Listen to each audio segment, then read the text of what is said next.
मैथिली आ भोजपुरी के सबसे नीक चैनल एपी प्रोडक्शन दरभंगा के एखनई लाल बटन दबाकर सब्सक्राइब करू और घंटी के निशान बटन के जरूर दबाओ ताकि नव नव ऑडियो आ वीडियो अहाँ सब लग तुरंत पहुंच सके।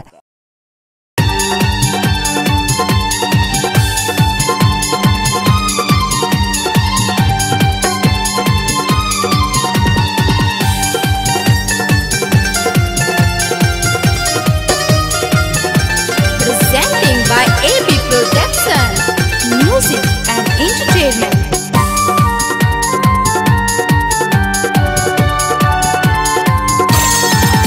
ठुकरा का हमर मुहाबत केकरा सा दिल लगलिए, ठुकरा का हमर मुहाबत केकरा सा दिल लगलिए।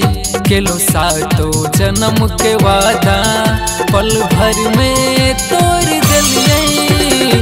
हे हे हे हे हे हे आहा हा हा हा हा हे हे हे हे हे हे आहा हा हा हा हा।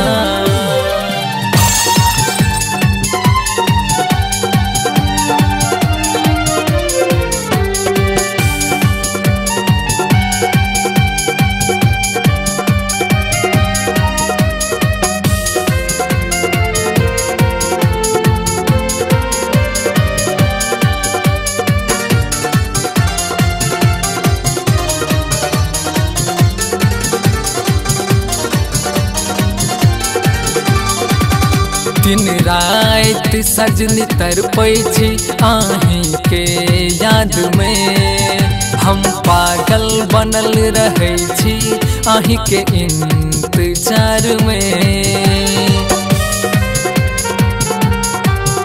दिन रात सजनी तरपै छी आही के याद में, हम पागल बनल रहै छी आही के इंतजार में।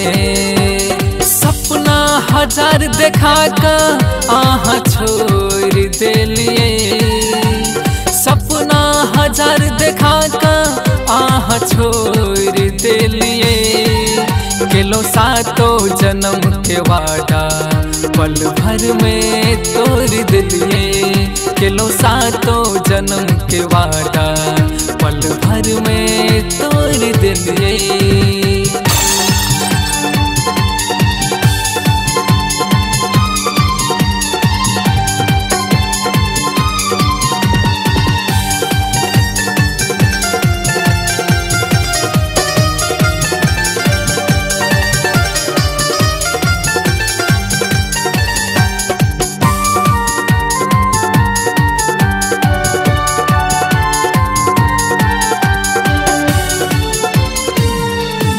तीर छाती पर चला कर आहा प्राण लगलो, आहा बिन को न जियब हमर जान लगलो। तीर छाती पर चला कर हमर जान लगलो, आहा बिन को न जियब हमर प्राण लगलो। प्रेम करो के इकेहन सजा दिलिए, प्रेम करो के इकेहन सजा दिलिए। केलो सातो जन्म के वादा पल भर में तोड़ दिलिए, केलो सातो जन्म के वादा पल भर में तोड़ दिलिए।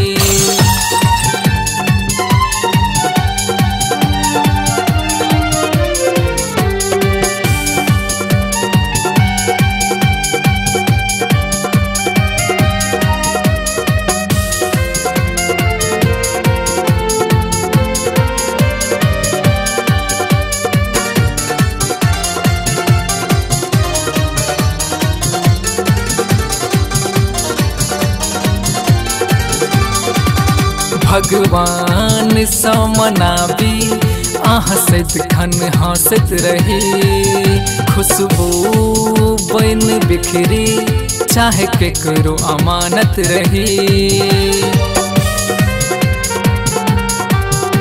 भगवान समनाबी हंसत खन हंसत रहे खुशबू बन बिखरी चाहे केकरो अमानत रहे माधव के किया हंसा का फिर कना दिलिए माधव के किया हंसा का फिर कना दिलिए किलो सातो जन्म के वादा पल भर में तोड़ दिलिए किलो सातो जन्म के वादा पल भर में तोड़ दिलिए ठुकरा का हमर मुहब्बत केकरा सा दिल लगलिए ठुकरा का हमर मुहब्बत केकरा सा दिल लगलिए किलो सातो जन्म के वादा पल भर में तोड़